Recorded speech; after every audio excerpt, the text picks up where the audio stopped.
Okay, since it's already 4:01, I have started the recording.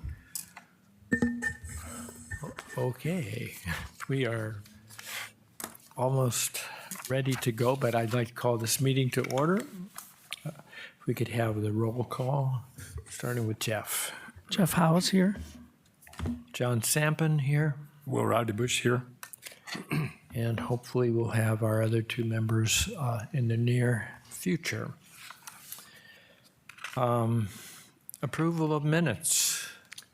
I just have one item that I'd given Jeff the wrong name in item number 4, D, and it was 2 under 403 Buttonwood.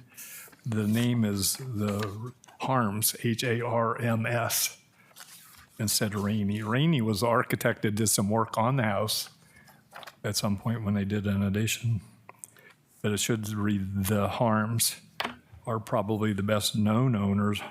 Harms, the family had an ice cream business, was apparently the first one in Bowling Green on that site. But it would be removing the 2 Rainies and put Harms in. So instead of Rainey's, it should Yes, be yeah. Harms. Yeah. You got that already? Yeah, Okay, yeah. great. I've made those corrections and a couple of typographical corrections onto the hard copy that we're signing and handing over to Heather. So Okay. I'd make a motion, we approve the May 28th meeting minutes. I will second. So they're approved. And we'll get this down to Heather in a little bit. Okay. Administrative meetings. Next meeting, July 23rd, 1 month from today. Is that agreeable? Everybody okay with that? I will let you know that my coworker will be covering for me because I will be on vacation. So Okay. And then I added the request from the BG Song Board. They had asked a member of our commission to sit on their board. We have some updates on that. I know Heather you had been in communication with, I don't know who, a city administration, I believe, right? And the request was coming from both George Winters and Kathleen Dennis, asking if we could be supporting and also serving on the board. And I'll just read, if it's okay, Heather, your message, which came to me. I wanted to let you know I talked to city administration about the suggestion you received to have a member of HBC on the board of BG Song, since this is something I've not heard of happening before with any of our city board commissions. There are concerns with there being no precedent for this and the potential for creating a conflict of interest for a member of the HBC as a voting member with a non-city organization. We are advising against this. However, there is no problem with a member attending meetings and reporting to the HBC. I hope this makes sense. So with that, I think we will not be able to provide a sitting member. There did seem to be some interest, at least I think, from Heidi last week in our last meeting, and perhaps being a person that might be willing to attend those meetings. We'll ask Heidi again when she arrives. Okay, any other discussion on administrative items? Local designations, Christina Tracy was working on the country club for, is that for August, I believe?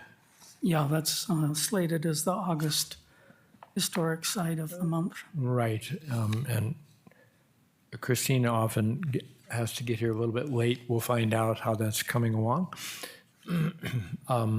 Any update on South Main Street? No, though it occurred to me that we might want to discuss what to do next, if anything. I guess I can write the owner Write again. again. Another thought with that real quick, Jeff, I'm thinking of it. Maybe send him the rendering of the historical sign that has that building featured. Might kind of be a nice introduction. Oh, that's a good idea. Yeah. So we're talking about the South Main School, our efforts to help encourage that be preserved. The owner, David Roston, is that still correct? No. And we far have as I made, know. we have made contacts with David and had no response, but if you could do that, Jeff, I think it's appropriate Yeah, to I'll do that. keep bothering him. It gives us a reason to bother him. And Right. I did note, I think I might have mentioned this before, but in any case, the building is now no longer listed for sale on the usual sites for commercial property. Okay. So maybe he can give us an update of what he's planning to do. Former hospital on West Wooster, I have no further information on that. The Jean Ladd House at 503 Buttonwood. Will has been working with that family in helping to prepare a request for designation.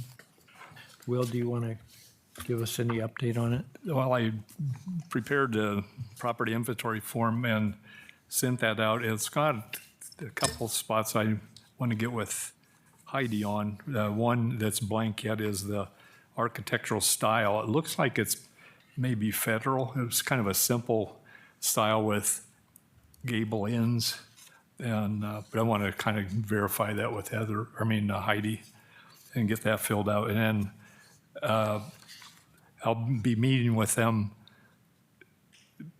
soon about the request or the consent to designate historic property form, to have that filled out. And then looking at what do we need any more historic description about the family that lived there? Because I think that was the significant, was the age of the house was built in 1888. And then it had a lot of families lived there, but the most notable was Harold Henry Harms.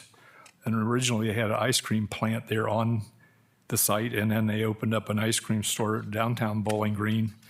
And Harold is the originator of Henry Fielders.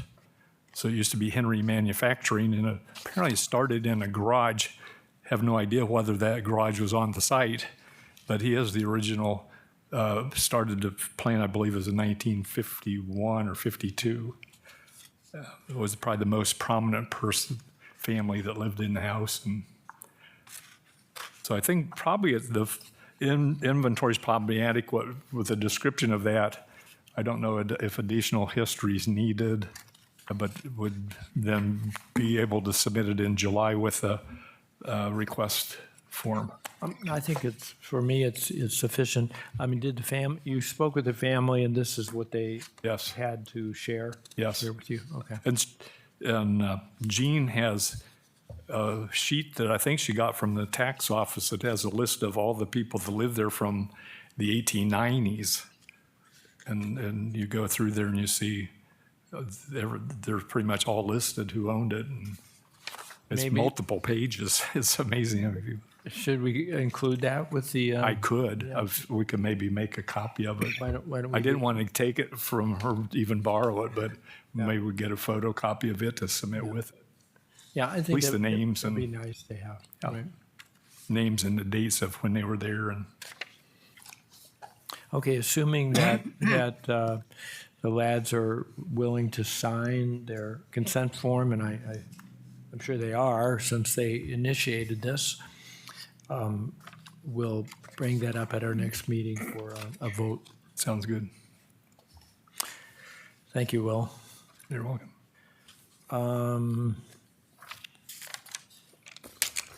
We have various other possible projects for the future, but I don't think we need to discuss those at this point. So, moving on, interpretive signage project, which has been made possible with a CLG grant. We are nearing the end, and we do have some updates.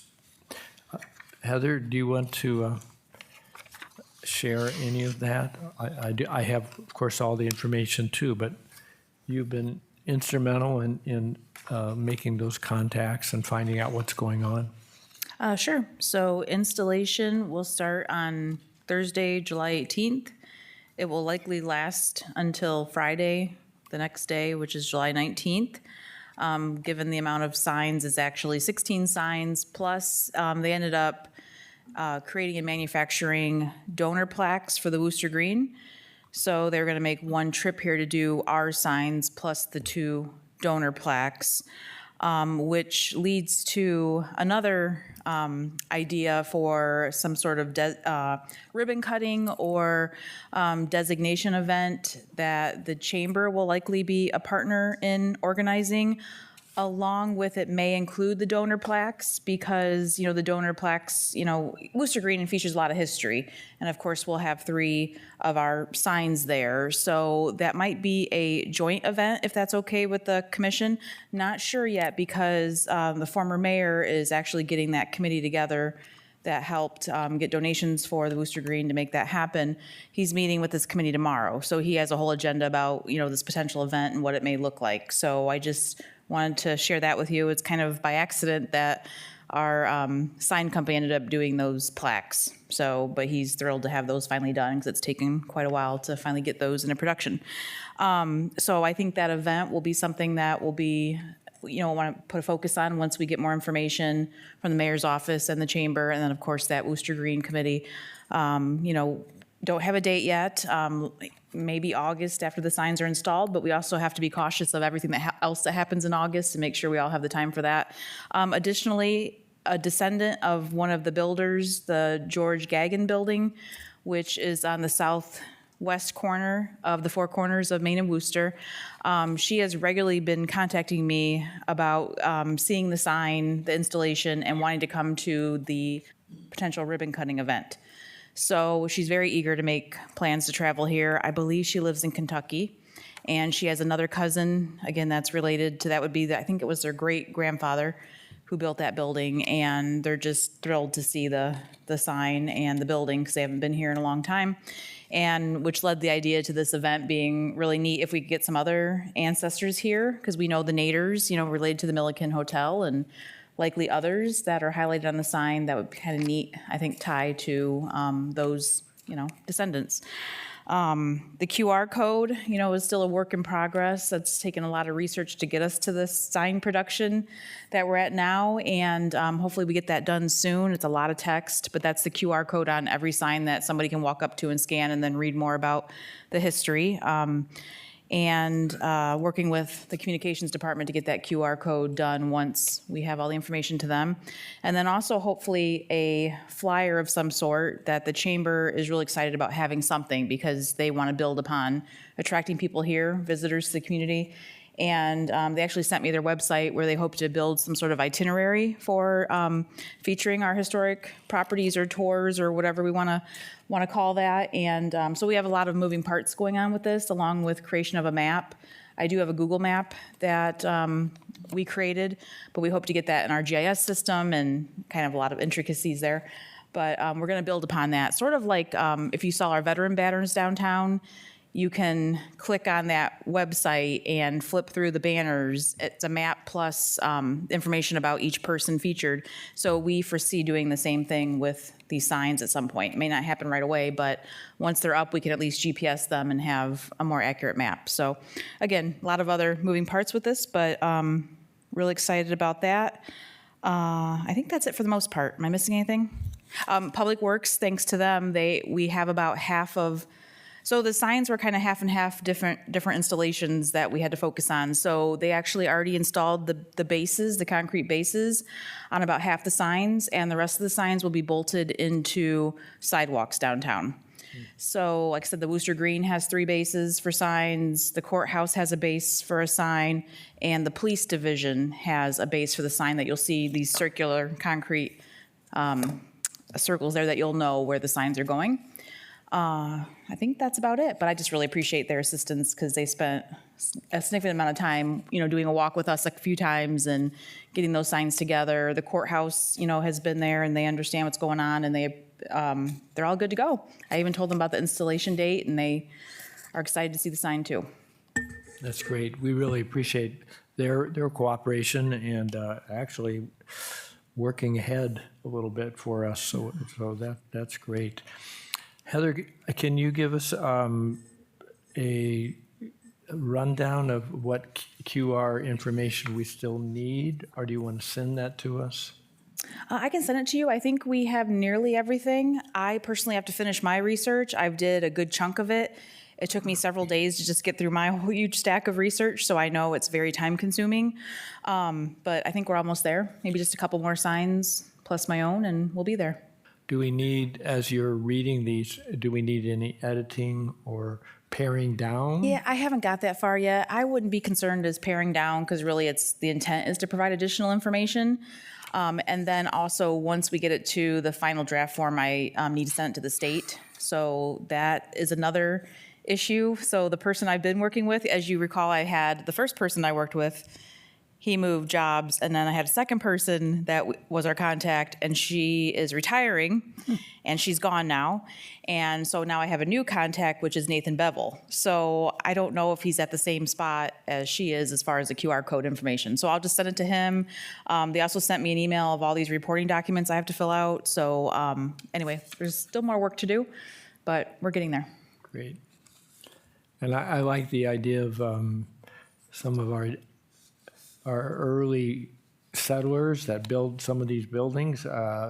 You mentioned Naders and the Gaggans. Yes, Am I saying that Gaggan. right? And if we can maybe find some other relatives that we could pull together, it would make a wonderful story and a great piece for the newspaper. So we'll work on that. Yeah, and doing the Wooster Green signs at the same time is a great idea too. It'll just draw more attention to our project. Yeah. But any kind of ribbon cutting would come much later than the installation, correct? We're not trying to do it Yeah, at the I same mean, we're time. not sure yet on the date. We were kind of nervous to kind of pick a date and then have something delay with the signs, because you never know, but we do have the installation date.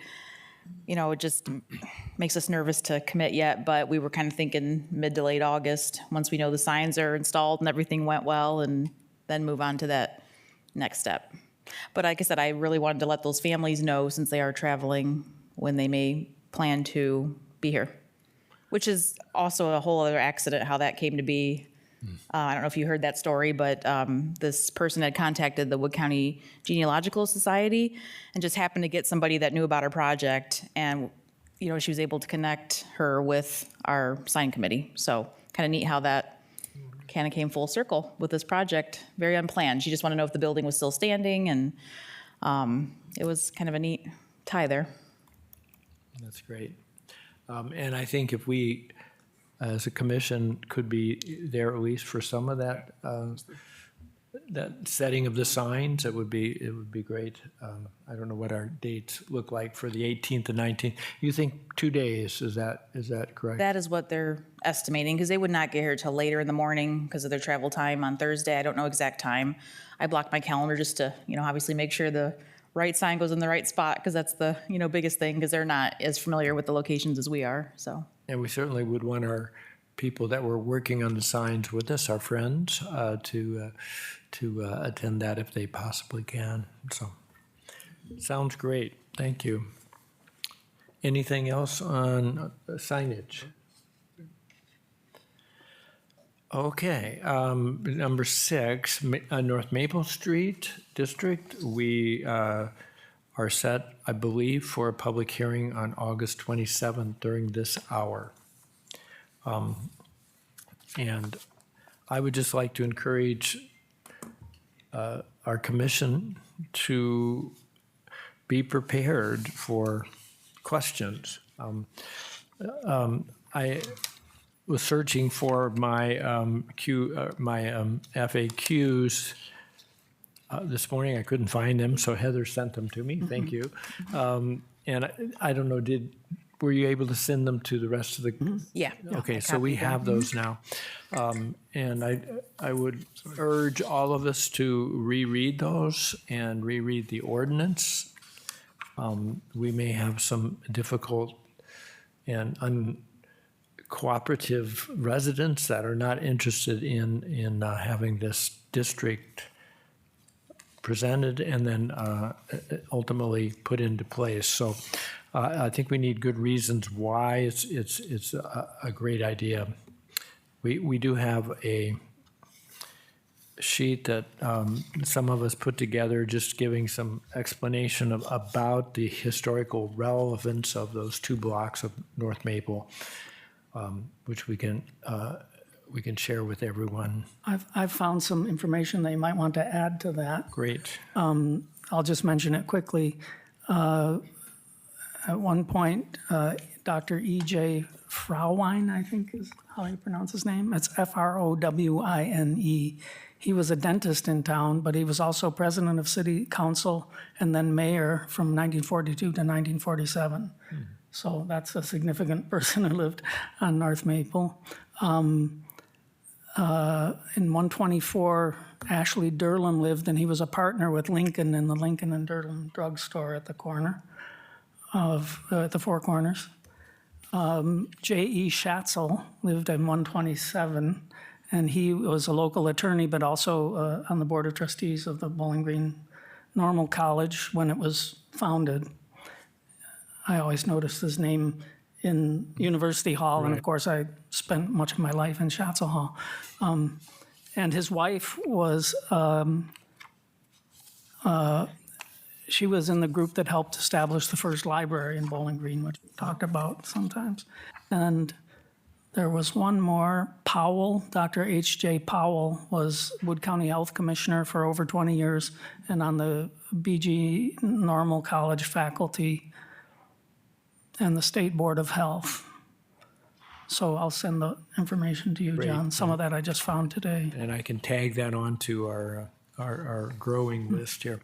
For those of you that don't know what we're talking about, we have the opportunity as a commission to recognize areas of our town and to make a district, a historic district out of them that would help preserve those communities so that the architecture would not significantly change in the next 100 years or 200 years or in the future. We want to keep some of our neighborhoods looking like they do today. So we have done a survey of the neighborhood. We have recognized that there's 60% of that area, those 2 blocks, that are in favor of having this district approved. The next step after we have a public hearing would be for the commission to present the results to City Council. And I think it goes to Public Works too. Is that correct, Heather? No, Planning Commission. Planning Commission, thank you, for their consideration and approval. And assuming that is all happily agreed upon, then it can move forward. So I'm at the point right now where I'm drafting a letter because, this would be a new process that we are implementing. And I guess I'm looking for feedback. So once I finish creating this official notification, I guess I'm looking for your opinion on if I should include a flow chart that I drafted. So I can email you later about that. I thought the flow chart might help people understand that, you're really just step one. They still have Planning Commission and then City Council that they can also express their opinion to. So I didn't know if this flow chart might be helpful or not helpful, but I can email that later or show it to you here. And then I thought including the FAQs would be too much again. We've already mailed that as part of the survey, so we could just reference that in the official notification. I'm kind of balancing the act of the official notification versus, too much extra information. Normally with the zoning change, we would do a map of the proposed area that's being requested for a zoning change. So I thought we would include the map, potentially the flow chart, and that's probably about it, besides referencing our web page for more information. So I'm just looking for your feedback on that. And that material you're proposing would go to the residents? Correct. We're required to mail a Okay. notification. Okay. So, and we have a little time. We plan for that sometime in July. We have to give at least I think it's a 10-day notice in the newspaper. So we're trying to follow that at least 10-day notice for the letters. I think it's a good idea. Yeah, I would, so personally, I would approve. Yeah. Okay, that's great. And if any of us know residents on those two blocks and you would feel inclined to talk with them, I think that would be advisable too. Anything we can do to make it a smooth process. Okay, thank you. Number 7, we're making this a little bit of a short meeting today, by the way. I mentioned to a couple of my colleagues here that I am in the midst of a camp at the university, and I just left a rehearsal so I could be here to conduct this meeting, but I would like not to go too late this afternoon. Friends of the HPC, Historic Buildings of the Month. We're continuing to build our calendar of homes and sites that we feel should be represented and advertised. I think we're getting a lot of great feedback from our public about this project. So July was the Tabor House. I say Tabor, but I have no Yeah. basis for that. I'm Okay. pronouncing the name on the gravestone. And that has been sent, right? And Yeah, we completed? already have the text for That's that. already out? Okay. My list is showing for August, the Bowling Green Golf Course. So that'll be a site of the month. And then from that point, I don't know if we've firmed up anything, have we? We haven't firmed up anything, but we had some really good ideas at our last meeting and noticed that we have residents who are willing and able to provide the articles about that. And Rose Drain mentioned the house at the corner of South Prospect and Clough. And Was that the painted no, lady? that's not the Painted Lady. That's the Crazy Brick House, Oh, you might say. yeah. I just had Rose suggested that building and Prospect and Clough, right? That's right. Yeah. Rose, should we get in touch with the residents? And if so, please send me the information. Yeah, I already did. Oh, you did already? Okay. Yeah, they said they would work on it, but I don't know how much time that will take. Right. So we shouldn't necessarily schedule it yet. I'm still in line for doing December history of the Glass factories. Yeah. We had talked about in September, Painted Lady, 237 North Prospect.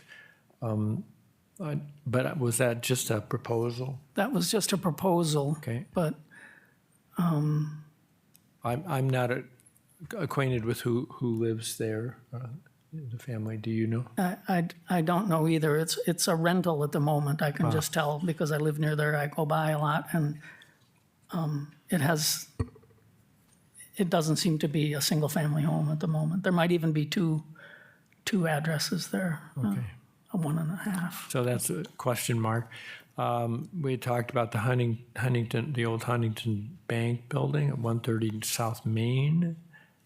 Again, were just, I believe, suggestions. There was a suggestion for the Public Defenders Building. Yeah, somebody mentioned that, and I took it into the list. I would be happy to do the bank at South Main. I've done some research on it already for my sign. I had an office there for 5 years. Great. Okay. And if any volunteers would like to take one of these or suggest another building to do an article on, that would be greatly appreciated. We had talked about the Turos home. Am I saying that correctly? That was the crazy brick home we already talked Okay. about. Oh, that is, that's the building, okay. Then I had two other places that had been brought to my attention. One is the John Holt Hannah home. I don't know where that suggestion came from. And then Margaret It came from White- Rose, and I already emailed the contact she gave me, the information. Okay, I think Drew Hanna, you talked to Drew about it, is that right? I talked to the current owner. Oh, to the current owner, okay. and then Margaret Weinberger, home near the Montessori school.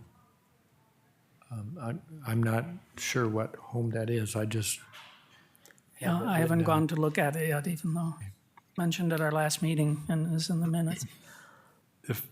If you had the address and phone numbers, I could do what I did with the lads, do a contact and possibly start an inventory or at least get information about the age of the house and kind of start from there. So if you could send me the actual contacts and phone numbers and, Let's see what we can find, yeah. yeah. I think for sure we need something for September. If we could, and maybe that could be the Turos home on Prospect and Clough. Would you be willing to do that? That's the- I'd rather focus on the two new houses, to possibly put in for the local designations. In other words, the next, like the 503 button would be the John and Nicole Holt house Okay, and the Margaret Weinberger house. sure. So those would be steps on the way to designation.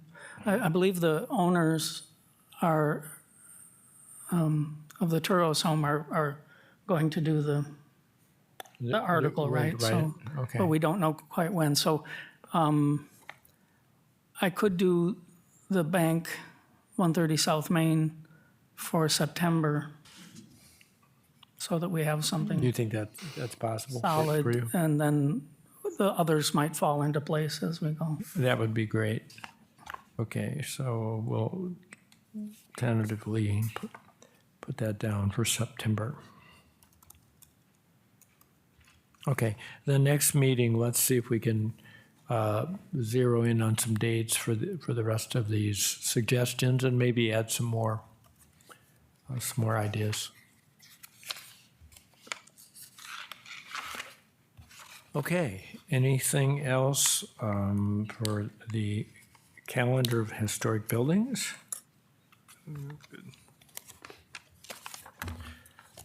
Public relations, number 8. I'm going to read what Heather has given us. Past workshops and events. Number 1, Wood County District Public Library. Genealogy chats, that happened on June 5th. Boomtown Walking Tour was June 8th. Finding Your Family Tree, June 14th. Wood County Museum Free Fridays and Make It and Take It craft, that was June 7th. Music at the Museum, June 13. Early Ohio on the Portage and Lady Bradbury's Ball, that was way back in May 3rd through the 5th. Upcoming future events and workshops. Wood County District Library, again, genealogy chats happening July 22nd, I believe. If these walls could talk on that date as well. Wood County Museum, First Free Fridays and Make It and Take It craft, July 5th, 10 a.m. to 4 p.m. Music at the Museum, July 11th, online silent auction fundraiser, July 10th through the 19th. Poor Farm fundraiser, July 19th. All events, Wood County History Museum. So that's some of those future events. We should just mention that we've just been through the National Preservation Month of May, and History Lives Here, I think, was again very successful. Maybe not quite the numbers of people looking at our signs, but I think it was pretty good. Yeah, I brought you a copy of the results. So it dropped for sure, more than double. But here's a copy.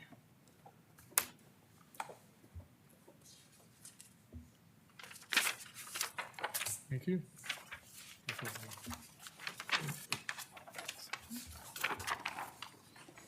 So assuming we want to continue that activity next year, maybe we need to pump up our publicity, let people know that it's happening. I know we did. I know there was things in the paper and contacts with all the people that participated, but maybe we can push it a little bit harder next time. Plans for Tell Your Story at the Juniper. I was hoping that Christina Tracy would be here to talk about that. And I did reach out to her to try to meet to discuss that, to try to offer support. And she's been traveling a lot and for work, and and I've been on vacation off and on too. So we just haven't connected. So we're trying. We last time it talked about doing this on a Sunday, Monday, or a Wednesday, and I think we were going to try to do it sometime this summer. Was that? Am I recalling? Yeah, I it? think it was in minutes. Yeah. So we'll keep pushing Christina on that and see if we can get that I'm going to organized. email some dates for July, She was going to. according to minutes. Tracy Okay. will email some dates for July. Okay, I'll write her a note too. We need dates. And we need some time so that we can advertise. Yeah. Any other announcements from us? Okay, I did want to mention, I don't know if it's appropriate time, but I did attend a workshop in downtown Westerville, sponsored by Heritage Ohio. That was really interesting. I brought a copy of, basically Uptown is the organization that really is very planful for their downtown. So I got a copy of their 2023 report. They also focused on the history of Westerville, and then really the topic was downtown transformations, because Westerville's done a lot with their historic buildings. They've done a huge streetscape project. Their council has committed as one of their top priorities to focus on their downtown. So that's why I think all of their information they shared was really valuable, because that everybody was on the same page there with their focus. So I think they called it, oh my gosh, I can't remember their motto, but it's basically authentic and alive Uptown Westerville, or something like that is their motto. And they just became on their Main Street commercial area, just went on the National Register, I think maybe a year or two ago. So, which is kind of surprising, because if you walk through there, it just feels really, just really special, like our downtown.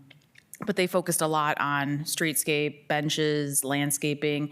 They have a facade grant that they implemented about a year ago that's been successful, and they're really encouraging buildings to bring back their historic features that they may have lost over the years. So we can all point to different buildings that, slowly some vinyl siding creeps up on the brick, or it's painted, or windows are, filled in with plywood. So that grant so far that they've utilized, and they've shown basically before and after pictures that were really neat to see someone that came to them and said, hey, I really want to put the finials back on top, or whatever the project may be. So they're excited about that. They also have a really unique project where, they've been concerned about fires happening, because if you have a fire and you lose a block of your downtown, there's no rebuilding that same character. So they focused on adding fire lines and fire connections to the back of the buildings. This is like a multi-million-dollar project that they're focusing on right now. And then they're offering a 75% grant to building owners to add sprinklers to their building, which is significant. It's a significant cost, but also that grant is very appealing if you're able to do that to your building. We actually met in the only building that has a sprinkler system in the downtown. So anyway, it was interesting. I also really, really enjoyed their plaques. So they just added a plaque to each of the downtown buildings. They got all of the building owners to agree to put a plaque on their building except one. And so I walked around, took a lot of pictures of the plaques. I wanted to show Dick Martin, because I know we've talked about researching every building in the downtown, because our signs didn't cover every building that we're installing, so it's kind of a neat fill-in. But anyway, I got a map of their historical plaque locations. It's, I thought, really helpful. They have a QR code to their up-down website that you can kind of flip through and see each one. And they cost $1,000 each, so definitely not a cheap project, but they have a really strong foundation there. It's pretty clear that Westerville has a lot more money, just by looking at their buildings, the type of stores there. It's definitely higher end. I'm not trying to compare apples to apples, but it was great to kind of see somebody doing something that's really interesting. But they're also, their historical society, one person did all their plaques. So that's a big commitment right there, to do 37 plaques, research them, find a picture, and then, where they're going to be placed on the building. And anyway, so I can pass that information around. They also had kind of an interesting session too about liquor control, and how important that is to a downtown for sustainability and attracting businesses there, especially because Westerville is known for being a dry town, and they fought to keep prohibition. And very interesting history. They actually have a kind of a beer barrel fountain in front of their city building, and it has it talks about prohibition, and it has an article built into it. It's interesting, and just a lot of cool history there. It's still a dry town? Well, sort of, yes. They actually, they've got a DORA, because it's a way for a community to have their own liquor license control. So the state, as long as you're fulfilling what the ORC, Ohio Revised Code, says, you can have a DORA, just like Bowling Green does. So that was one way they help make their, attract businesses there with the DORA. And it's kind of interesting on this report, they actually said the DORA has been so successful in bringing people here. They actually went through 32,000 DORA cups in the year of 2023. Can you imagine how many that is? Because you have to have a sticker on your cup to be able to walk around with it, and they have to keep the sticker, stock up to be able to do that. But their farmers market gets, I think they said averages 3,000 people on a Saturday. So, they've really worked hard since COVID to really, make their downtown really attractive. They have so many events. It's amazing. So this report kind of highlights all their events. Another good idea. Ghost tours. They never thought the ghost tours, the idea that someone brought to them, would take off. And they said they've had people from, I think they said 27 different states attend or visit Westerville for the ghost tour, because they have them do a survey, with your basic questions of, why are you here and whatever, or where you're from. So they track all that. So it was really interesting. But they never thought a lot of this would be as successful as it is. So they've really captured well their history and building upon that. So, but anyways, I have pictures on my camera if you want to see them after the meeting. And I don't know, it was really interesting. Thank you. Thanks for going to that and getting us excited. Maybe we can share this with our downtown people. Another idea too, I'm sorry, one more session, I had to leave halfway through it, but they had a 3D model of a typical downtown Italianate building. And so the woman that did that session talked about how education is so important, because often a lot of these building maintenance issues they cost more to do something wrong than do something right. And so she would have pieces of an awning, and she would show like, here's what you should do and here's what you shouldn't do, and then she'd attach the piece to the building and or the molding. You know, a lot of people will just cover up things instead of fixing them, and she said really it's cheaper just to fix it than add this big piece of metal on top of your building. So that was kind of interesting too. And I don't know if she goes around doing that, but she said a lot of it's just educating your building owners on the right things to do instead of the wrong things.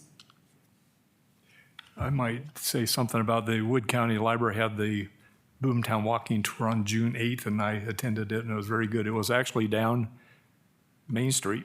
It started right in front of the library, talked about this building first, and then ended up a couple blocks down. Marnie. Marnie and another librarian. It was very good.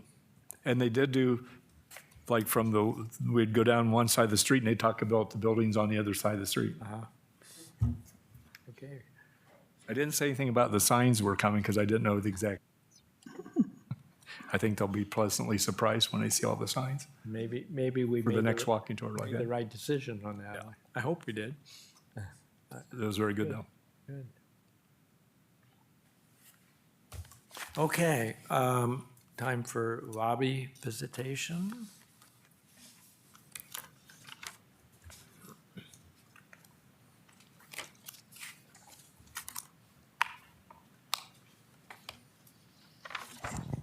Hi, Rose Drain, 228 East Court Street. Because I think you may have some interest in historic designation of the university-owned pond that's behind the windmill, right? Okay, so the Women's Club, I think that might have been the site of their swimming pool. And so I brought you, asked someone in the office to photocopy this from their newsletter. So I've got a copy for you and for you. And Heather, can you tell me what was the conference that you went to in Westerville?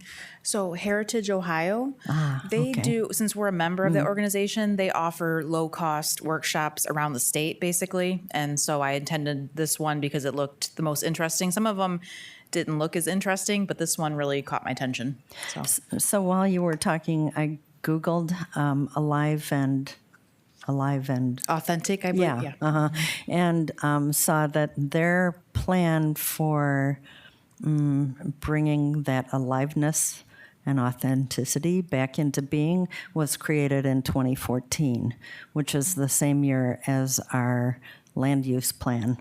And so BG Song is hosting a meeting on October 12th to engage the city in how we can go for some of the recommendations of the Community Action Plan of 2018, which is based on the Land Use Plan of 2014. So it's been interesting delving into those two documents. Recommended reading. Thank you. Great.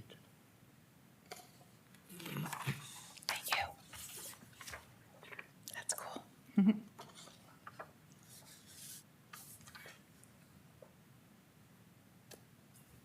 So this is by the windmill. Yeah, it looks bigger, but it might just be a different, Yeah, angle, Right. Thank you, Rose. thank you. I forgot one thing. The current owner of the Hannah home, he expressed interest to me in writing a Building of the Month article. Is that the impression you got from him? Did he respond? I feel like he didn't respond to me. Okay, I'll look up that email communication string and find out. But I think the people who own the Crazy Brick House are willing to write the article, so, yeah. Okay, thanks.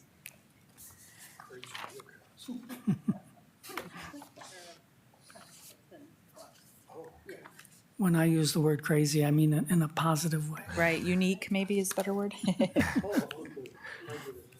Yeah, I don't know. Does that go in the minutes? Anyone else today? Something to share? I've got quite a bit of Dale Arnold, 201 Ridge. we've got quite a bit of information on the Ivy Hall building, a kind of a ghost building. And I'm just a couple cross-referencing from newspapers.com, and I probably should have something together by then. I've resurrected a bunch of stuff. And back in '06, when I was lucid, I wrote a couple articles for our journal. And it's pretty inclusive about what happened. It started off in Defiance. The Lefevre Gun Company moved, was going out of business, different spots.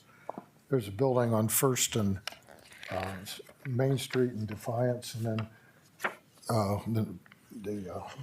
I got a postcard picture of the Ivy Hall building here. And then my possession is considered the gun that never left. So it's kind of a famous gun, I guess, that was from Bowling Green. But it was originated by the Board of Trade, the building, and then it developed into the Lefevre Gun Company, which basically went out of business and favored by the Board of Trade at first.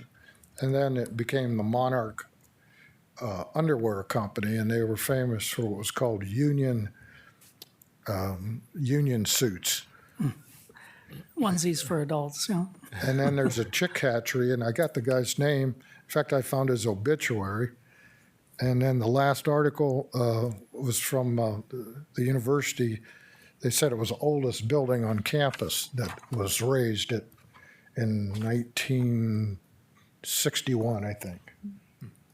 So it's kind of used for storage at the end, but it's also a dormitory and used for social events. So, We can okay. get together and write that up for historic building of the month that doesn't exist Yeah, we'll anymore get in for, line. for next year sometime. Okay.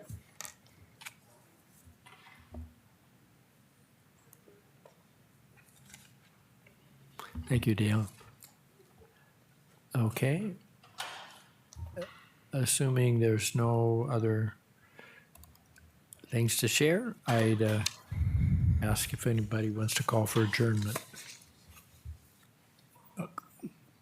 I make a motion that we adjourn. I second. Okay, all in favor? Aye. Aye. Aye. Thank you very much. We are.